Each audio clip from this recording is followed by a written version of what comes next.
Boa noite, galera String Monster. Tudo beleza? Ajeitar a câmera aqui. Aí. Hoje, terça-feira, 17 de janeiro de 2023, 19h42 da noite. Tudo tranquilo com vocês?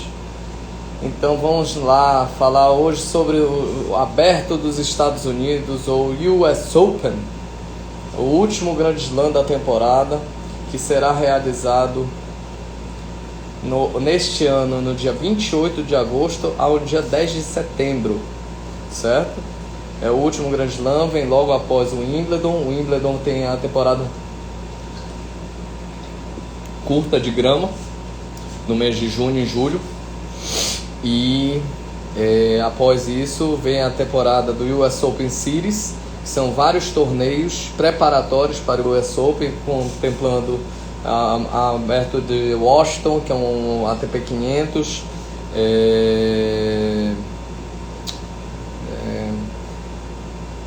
Cincinnati, Toronto, são ATPs de Master 1000, e alguns outros torneios de 250, certo? E é o último torneio da temporada, é o torneio que é realizado em quadra dura, em quadra igual de Melbourne Park, na Austrália, que está tendo o Australian Open. E é um torneio tradicional, assim como o Wimbledon, é um torneio dos mais antigos. Foi criado no ano de 1881, é o segundo mais antigo torneio da série, e ele é realizado no USTA Billie Jean King National Tennis Center, em Flushing Meadows, no Queens, em Nova York, certo? Então é um torneio super tradicional, já foi disputado em quadras de grama, já foi disputado em quadra de hard true, que é uma quadra de é o que eles chamam de green, o saibro green clay, o blue clay, que é o saibro verde, ou o saibro azul, certo? Mas hoje é disputado no que a gente chama de quadra de lisonda, ou quadra dura, certo? Deixa eu ver se temos algumas curiosidades para falar. Por exemplo, eles chamam a quadra em superfície dura de Cortuf. Nunca tinha ouvido falar nessa. E uma coisa importante, ele também já foi disputado no saibro, certo? Deixa eu ver aqui. Processo de mudança para o saibro, já foi na grama e depois quadra de cimento, certo? Ele é o único grande slam que foi disputado em todos os anos seguidos, sem interrupção, apesar da Primeira e da Segunda Guerra Mundial. Isso é interessante. E algumas finais, por exemplo, a final de 2015, ela foi disputada numa segunda-feira. E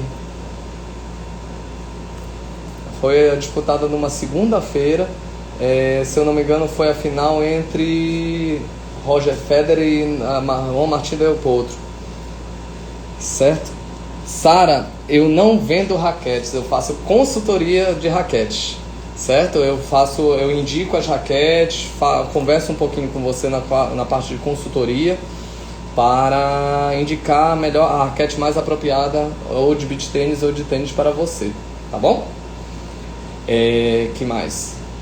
E vamos dar uma olhadinha nas finais que já houveram, entre finais masculinas e finais femininas do US Open, para a gente lembrar algumas histórias.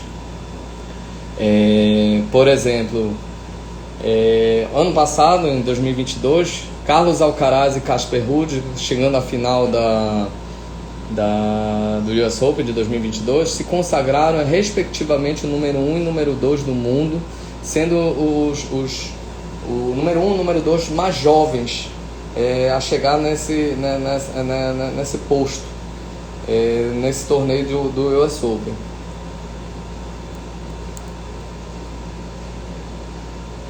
Sara, depois a gente pode conversar no direct para poder te explicar a questão da consultoria, e aí a gente fala direitinho, tá bom?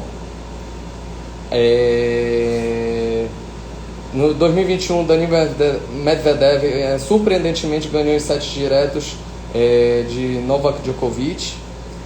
2020, eu me lembro muito bem que eu estava numa hamburgueria em Salvador, assistindo pelo celular Alexander Zverev e Dominic Thiem, e ninguém acreditava que Dominic Thiem ia virar aquele jogo, sendo que Zverev estava ganhando muito fácil o jogo de 2-0, 6-2, 6-4, mas ele conseguiu virar ganhando no quinto set no tie break. Foi bem legal essa final, que eu me recordo muito bem estar em Salvador assistindo pelo celular. Outra final que foi bem marcante foi a de 2019. Daniil Medvedev ganhou todas as etapas do chamado US Open Series, que são os torneios preparatórios para o US Open. O único torneio que ele não ganhou foi o torneio que ele chegou na final com Rafael Nadal, perdendo de virada também. Não, desculpa. Ele quase fez a virada em cima de Rafael Nadal. Foi 3-2 no quinto set, ganhando o quinto set Rafael Nadal. Rafael Nadal, o último título dele foi o Australian Open de 2022, do ano passado. O último título de Grand Slam dele, certo? Aí que temos mais? Uma final interessante onde não teve favoritos foi em 2014. Foi Marin Cilic e Kei Nishikori. Todo mundo apostando em Kei Nishikori, só que ele perdeu em sets diretos. Triplo 6-3. Certinho. Aí no meio da década dos anos 2000 houve a hegemonia de Roger Federer, 5 títulos seguidos. E é marcante também no início da década de 2000 e nos anos 90, o domínio de André Agassi e Pete Sampras, né? 90, 93, 94, 95, 96, 99,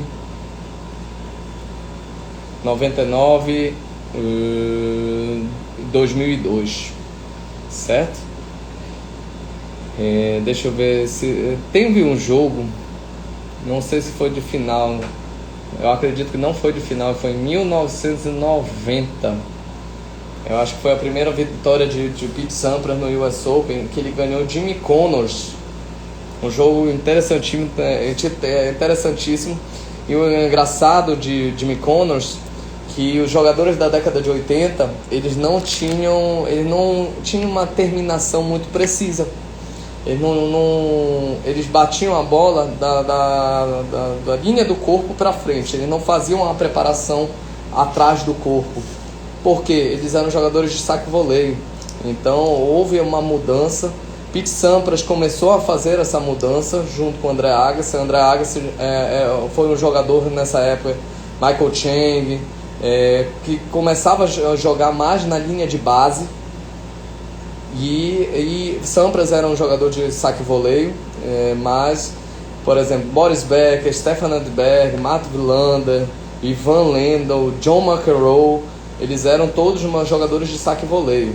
Patrick Rafter, que ganhou 2 títulos no US Open 97 e 98. Mas na década de 80 você vê que eram totalmente jogadores de saque e voleio. A única exceção foi Guillermo Vilas, que foi um grande campeão de Roland Garros, jogador de sabre, argentino, que conseguiu ganhar em 77 o US Open. Certo? Ilie Nastase, outra lenda do tênis também, que ganhou em 72, romeno, na década de 70. Quem mais? Deixa eu ver se tem alguém. Houve uma leva de australianos na década de 60 que ganhou, um mexicano, Rafael Ozuna. Faz muito tempo que a gente não tem um tenista mexicano dentro do circuito, de maneira dentro da América Latina. Quem mais se destaca é a Argentina. A Argentina sempre destacou bastante tenistas, ótimos tenistas. Chile destacou alguns, Fernando Gonzalez, Nicolás Massú, que é o técnico do Dominic Thiem, e por aí vai. Vamos ver a galera do feminino, as finais femininas. O ano de 2022, a gente fazendo análise, Ons Jabeur, da Tunísia, a primeira africana a chegar numa final em duas finais de Grande Slam. Ela teve um ano muito bom, só que bateu na trave duas vezes, né? Uma fazendo spoiler no torneio de Wimbledon, mas perdeu para a Rybakina, Kazakh. E no ano de 2022 também perdeu para a Iga Swiatek, número 1 do mundo. 2021 foi uma grande surpresa que aconteceu no torneio feminino. Duas novatas chegaram à final. Emma Raducanu, uma participação meteórica de Emma Raducanu. Ela ganhou 7 partidas seguidas, 8 partidas seguidas, sendo as do Qualify e da chave principal, sem perder nenhum set. Então foi 8 não, são 10 partidas que ela disputou seguidas sem perder set, saindo do Qualify. E aí se gerou muita expectativa dela. E infelizmente ela foi uma das pessoas que ganhou o Grand Slam e sofreu a grande pressão da imprensa. A pressão da imprensa e pressão do público. E chegou depois do US Open, todo mundo gerando uma expectativa em cima dela. Ela depois no Australian Open saiu na primeira ou na segunda rodada. E aí está trabalhando para poder voltar a ganhar um Grand Slam. E teve vários nomes bem fora no US Open, tenistas fora do padrão nos anos de 2000, entre 2010 e 2022. Por exemplo, Naomi Osaka ganhou 2 vezes. Em 2018 ninguém conhecia Naomi Osaka. E aí ela despontou, teve 2 títulos. Outra tenista que também despontou no ano de 2019, desbancando Serena Williams, Bianca Andreescu, do Canadá. Sloane Stephens e Madison Keys chegaram à final em 2017, também sendo desconhecidas dentro do circuito. Angelique Kerber já era mais conhecida por causa do torneio de Wimbledon.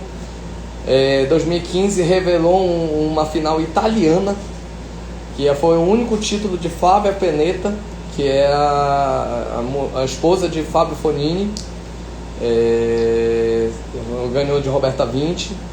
E aí em 2014 teve 2013, 2012 a vitória de Serena Williams, Samantha Stosur. Você vê que Serena Williams chegou em 2, 5, 6, 7, 8, 9, 10. Simplesmente ela chegou em 10 finais do US Open, ganhando 1, 2, 3, 6, só ganhando 6 vezes. Então 60% de aproveitamento dentro do US Open. É um absurdo. Outro personagem importante que teve 3 vitórias dentro do US Open, já está aposentada, é a belga Kim Clijsters. Chegou em 4 finais, sendo que em 2003 foi a única final que ela perdeu para também belga Justin Hernan. Certinho? Outra personalidade que é a segunda maior suíça dentro dos tenistas suíços, só perde para Roger Federer, é a Martina Hingis, grande tenista, grande jogadora de duplas mistas. Tem vários títulos de duplas mistas com Leander Paes, indiano. Quem mais? Aí vem Steffi Graf, que é a maior vencedora de grandes slams até agora, mas quase que Serena Williams passa ela. Steffi Graf. E aí a década de 80 foi revelada por um domínio de americanos, a Chris Evert, Tracy Austin, Billie Jean King, Martina Navratilova estava se naturalizando americana.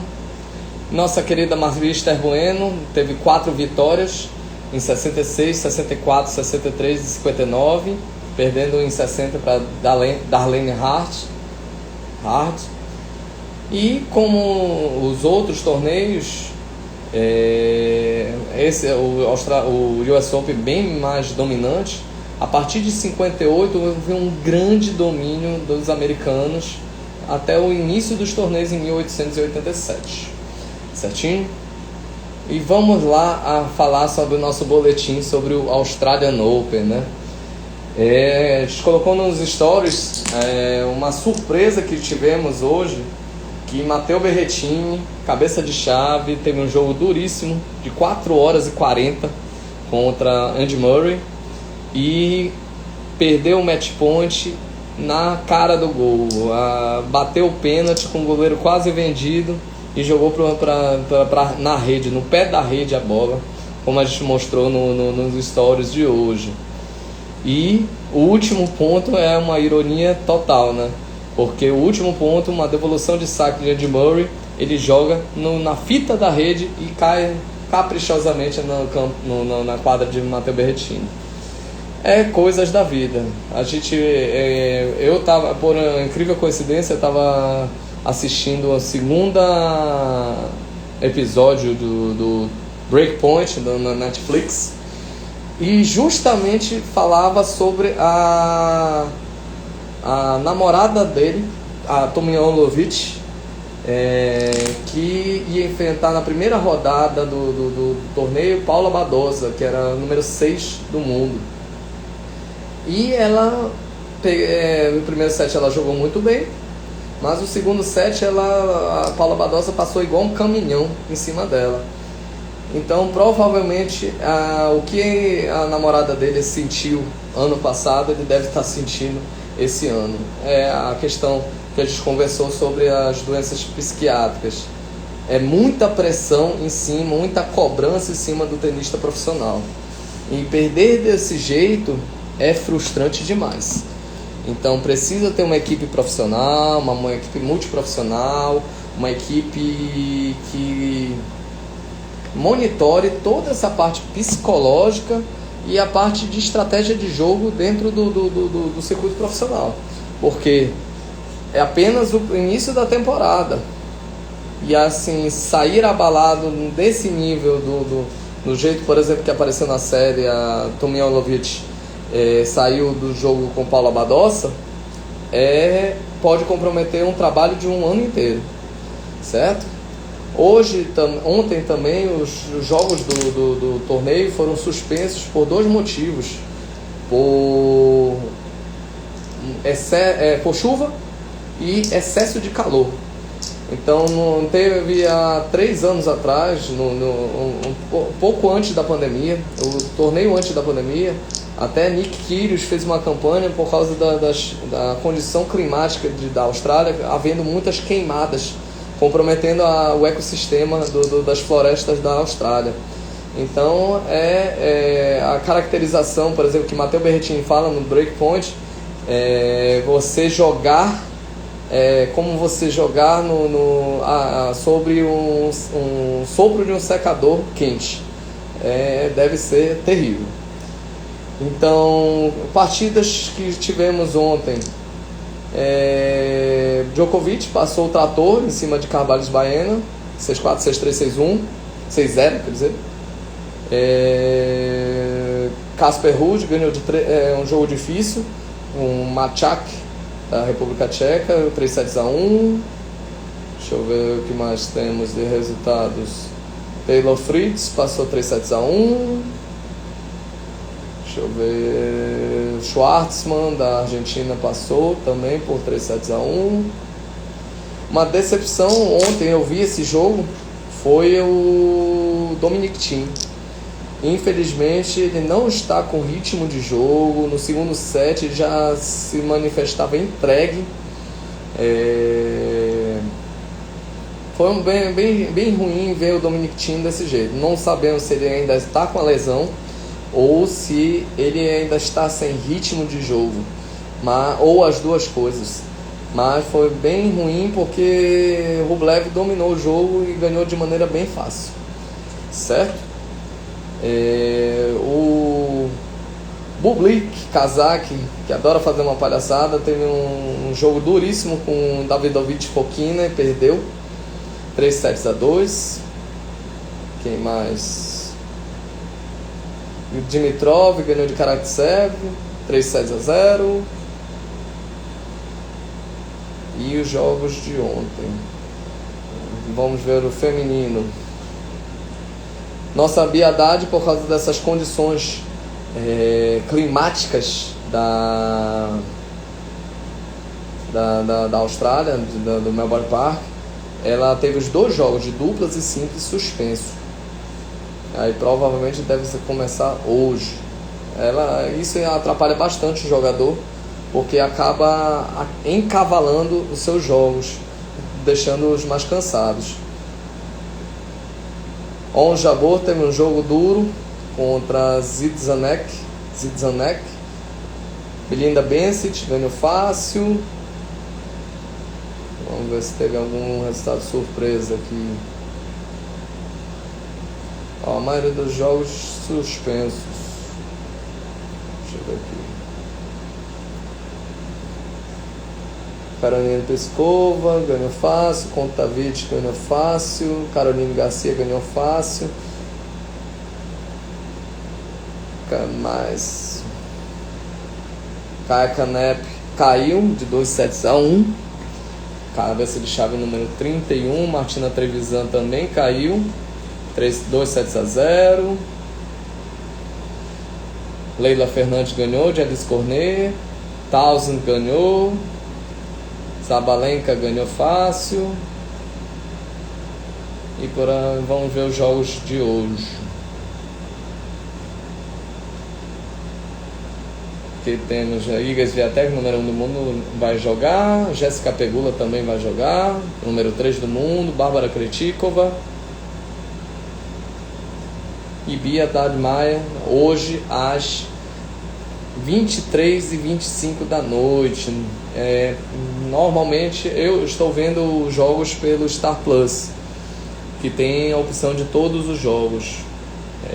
Eu acredito que quem tem TV a cabo, ESPN, mas o Star Plus é a melhor pedida, porque você consegue ver tudo pelo celular, certinho?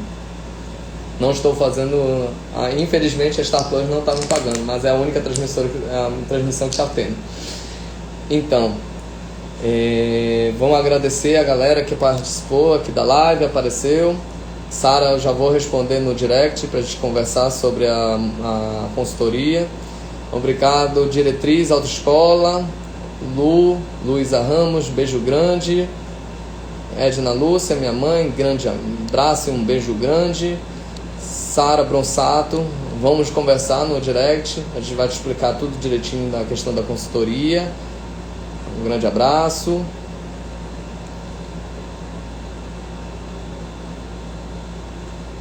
Agnelli, grande abraço. Mestre Nilmar, um grande abraço, obrigado pelo prestígio. E Lalado, sempre presente nas nossas lives, grande abraço. 2 coisas. Amanhã a gente vai falar sobre agora os torneios Master 1000. A gente vai dar um passeio pelo mundo falando sobre o circuito de tênis profissional, quais são os principais torneios, sobre os Master 1000. Não vou me deter nos ATP 500, eu só vou falar sobre um ATP 500, que é mais pra frente, próximo dele, que é o Rio Open, que é o nosso maior torneio que ocorre aqui no Brasil. E também a gente vai separar um dia para a gente falar sobre a Copa Davis, né?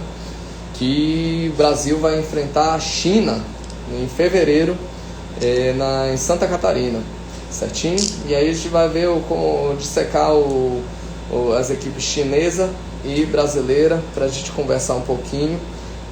Agradecer o Projeto Tênis que acabou de entrar no finalzinho da live, um grande abraço. E a gente vai dar uma viajada pelo mundo falando sobre os principais torneios de segunda importância, né? A importância secundária, vale metade dos pontos de um grande slam. Pai, Dr. Irã Rocha, um grande abraço, que é os Master 1000. E por último, quando a gente finalizar, a gente vai falar sobre os 2 eventos especiais dentro do calendário da ATP, que são Finals. Ano passado foi feito em Turim, deixa eu ver, só confirmar aqui. Finals 2000, não, era em Londres normalmente, mas saiu de Londres, eu acredito, se eu não me engano, foi para Turim 2022, e o Next Gen, que é o Finals dos 8 maiores calouros, os 8 mais novos representantes por idade, até que eu comentei na aula de contagem, que é feito uma contagem totalmente diferente, e a quadra que é desenhada para eles é a quadra apenas de simples, sem o desenho das paralelas das duplas. Isso que é o interessante do Next Gen. O Next Gen, por exemplo, foi feito ano passado, Next Gen 2022.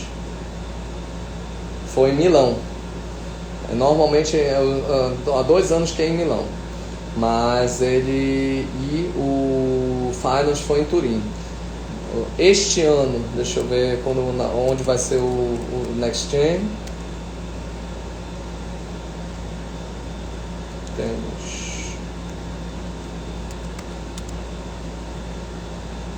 Ele vai ser em novembro, 7 a 12 de novembro, em Milão de novo.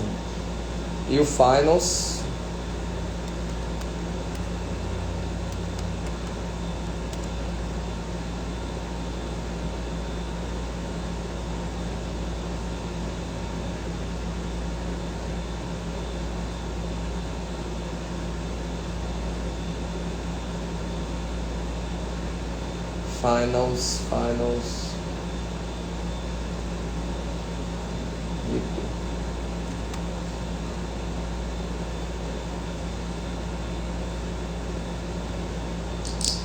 vai ser de novo em Turim.